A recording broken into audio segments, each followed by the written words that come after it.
നമ്മളെല്ലാവരും ഒന്നാണെന്നുള്ള ഒരു ബോധ്യം നമുക്ക് വരുന്ന ഒരു സമയമാണ്.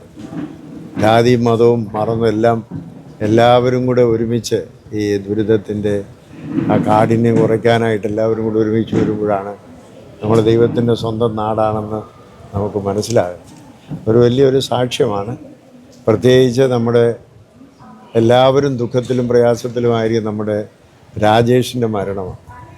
ബെന്നി എന്ന് പറയുന്ന 61 വയസ്സുകാരനെ രക്ഷിച്ചത് സ്വന്തം ജീവൻ നഷ്ടപ്പെടുത്തി രാജേഷ് എന്ന് പറയുന്ന 36 വയസ്സുകാരൻ.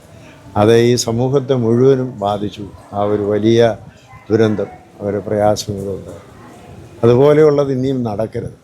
അതാണ് നമുക്ക് ആവശ്യം. ഇതുപോലുള്ള ദുരന്തങ്ങൾ നടക്കാതിരിക്കണമെങ്കിൽ കർശനമായി ജലാശയങ്ങളിലുള്ള മണ്ണും മറ്റ് എല്ലാം മാറ്റി ജലാശയങ്ങൾ വൃത്തിയാക്കണം.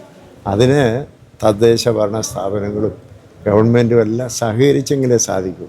എല്ലാവരും അല്ലെങ്കിൽ ഗവൺമെൻറ് മിഷനറി മാത്രമായിട്ട് പറ്റില്ല. ആളുകളുടെ എല്ലാവരുടെയും കൂടെ സഹകരണം ഉണ്ടായി അത് മാറ്റിക്കഴിയുമ്പോൾ ഇനിയും ഇങ്ങനെയുള്ള ഒരു ദുരന്തം വന്നാൽ അതൊരിക്കലും പ്രയാസമുള്ളൂ. മലയിടിയുന്നതൊന്നും നമുക്കൊന്നും കൺട്രോൾ ചെയ്യാനൊക്കെയില്ല. പക്ഷേ ഈ ജലാശയങ്ങൾ വെള്ളം നിറഞ്ഞ് പമ്പയാറ്റിലും മീനച്ചിലാറ്റിലും മണിമലയാറ്റിലുമൊക്കെ വെള്ളം നിറഞ്ഞ് എല്ലാത്തിലും പോകുന്നതിൻ്റെ പ്രധാനപ്പെട്ട കാരണം ആ ജലാശയങ്ങൾ വളരെ വർഷങ്ങളായിട്ട് അടിഞ്ഞുകൂടി കിടക്കുന്ന മണ്ണും മാലിന്യങ്ങളും.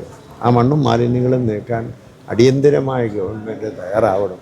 പ്രസ്താവനകൾ കൊണ്ട് മാത്രമായില്ല, എല്ലാം നീക്കം ചെയ്യുമെന്ന് പറയുന്നുള്ളൂ. പക്ഷേ നീക്കം ചെയ്തിരിക്കണം. അതിന് ഈ പറയുന്ന അടുത്ത ഒരു പ്രളയം വരെ നോക്കിയിരിക്കേണ്ട ആവശ്യം അതിന് മുമ്പായിട്ട് തീർക്കണം. എങ്കിൽ മാത്രമേ സാധിക്കൂ.